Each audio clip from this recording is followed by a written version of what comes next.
तो स्वागत है आप सभी का एक और न्यू वीडियो पर। देखिए एग्जाम खत्म होने के बाद हम सभी को एक ही चीज़ का इंतज़ार रहता है कि हमारे बोर्ड एग्जामिनेशन का रिजल्ट कब आएगा। और मैंने आपको एक्सपेक्टेड डेट्स बताई भी हैं कि आपका रिजल्ट कब आ सकता है, तो थोड़ा-सा वेट आपको यहाँ पर करना पड़ेगा। एंड आपका जो रिजल्ट है वो 4 कैटेगरी में डिवाइड किया जाता है। आपने सुना होगा first division, second division, third division और किसी-किसी की मार्कशीट में डिस्टिंक्शन भी होता है, यानी कि उसको एग्जाम में डिस्टिंक्शन आई है। तो ये सब जो कहते हैं वो होता क्या है? ये आपको पता होना चाहिए, क्योंकि ये सारी चीज़ें आपकी मार्कशीट में शो होती हैं। एंड कहीं पर आप जॉब में जाओगे, इंटरव्यू देने जाओगे, तो वहाँ पर आपकी जो मार्कशीट का इंप्रेशन रहेगा, वो इन्हीं के थ्रू डिसाइड किया जाएगा। तो वही अपन इस वीडियो में देखेंगे। बाकी मैं एक सीरीज़ भी स्टार्ट करने जा रहा हूँ, जिसमें कि अपन सारी स्कीम्स देखेंगे, प्रोसेस देखेंगे, डॉक्यूमेंट्स देखेंगे, रजिस्ट्रेशन देखेंगे, कैसे क्या आपको करना रहेगा। क्योंकि अगर आप एमपी बोर्ड एग्ज़ाम्स पास कर रहे हो, तो काफ़ी सारी स्कीम्स का बेनिफिट आपको दिया जाता है। तो सब्सक्राइब करके ज़रूर से रखिएगा, नोटिफ़िकेशन आइकन ऑन करके रखिएगा, सारी अपडेट्स आप तक पहुँच जाएँगी। तो देखिए हम 4 कैटेगरीज़ की बात कर रहे थे, तो जो सबसे टॉप पर आती है वो आती है डिस्टिंक्शन। अगर आपकी डिस्टिंक्शन आती है मार्कशीट में,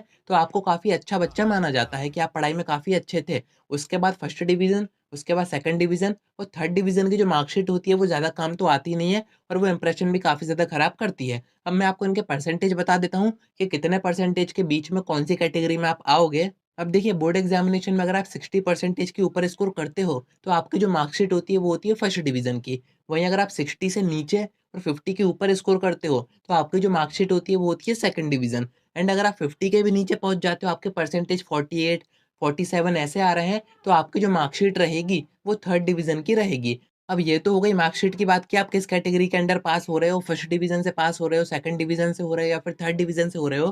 क्वेश्चन जो था मेन वो है डिस्टिंक्शन, कि हमें कितने मार्क्स पर डिस्टिंक्शन दी जाती है। तो देखिए 100 नंबर का आपका जो पेपर होता है, उसमें भी सेम क्राइटेरिया होता है, बट यहाँ पर एक एक्स्ट्रा चीज़ आ जाती है, वो होती है डिस्टिंक्शन। अब आपने देखा होगा कुछ-कुछ सब्जेक्ट में डिस्टिंक्शन दी जाती है, कुछ में नहीं दी जाती है। तो वही मैं आपको बता रहा हूँ कि कितने परसेंटेज पर डिस्टिंक्शन दी जाएगी। अब देखिए 100 नंबर में से अगर आपके 75 के ऊपर नंबर आते हैं, तो आपको उस सब्जेक्ट में डिस्टिंक्शन दी जाएगी, मार्कशीट में भी शो रहेगा।